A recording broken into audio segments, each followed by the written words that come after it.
Assalamu alaikum, my name is Rida. As Muhammad mentioned, I am a student here and I'll be reciting a poem. But before I do, if you guys like the shirts that I've been wearing or Muhammad's been wearing, feel free to buy them outside. All donations will go towards the Shia programming here at NYU at the IC.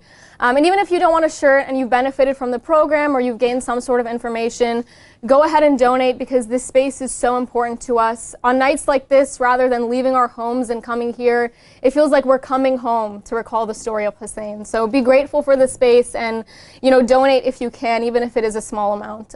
Before I begin, just recite aloud Salawat. Allahumma salli ala Muhammad.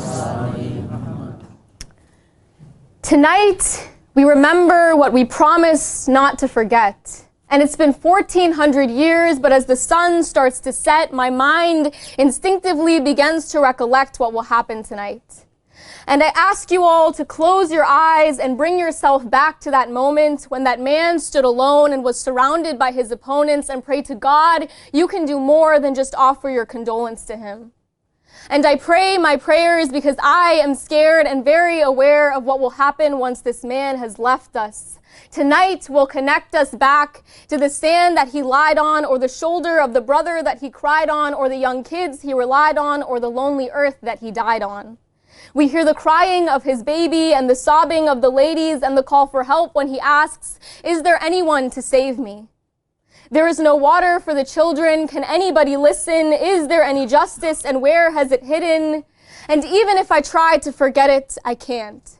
It's as if my mother took a seed to plant it within me and grant me the privilege of remembering his name, and I will never be the same after the first tear that I cried for Hussein, and I tried to reclaim the meaning of who he is. And I tell you, forgetting is not in our blood. Because when we came into this world, we knew we would flood the streets with our tears, and for years we would appear wherever they say his name. And even if I have nothing in this world, I still have Hussein, and it's been 1,400 years, but I still feel the pain as if it is the same as one I felt yesterday. And I am confused because how can we be consumed by a memory we've never went through? But somehow we close our eyes and we're right there. In that place where that man prepared for the enemies to declare his war, and we wish we could have done more.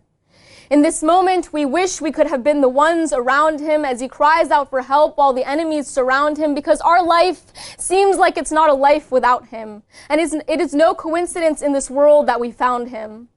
And this is a love that refuses to be forgotten. Hussein knew that when he had fallen off his horse, history would take its course, and the story would force its way through hundreds of years and thousands of tears, and I know there's a reason that we're all sitting here. And so tonight, this is a love that cannot be forgotten, and so much time has passed, but as the sun starts to set, my mind goes back and begins to recollect what we were destined for. Salawat.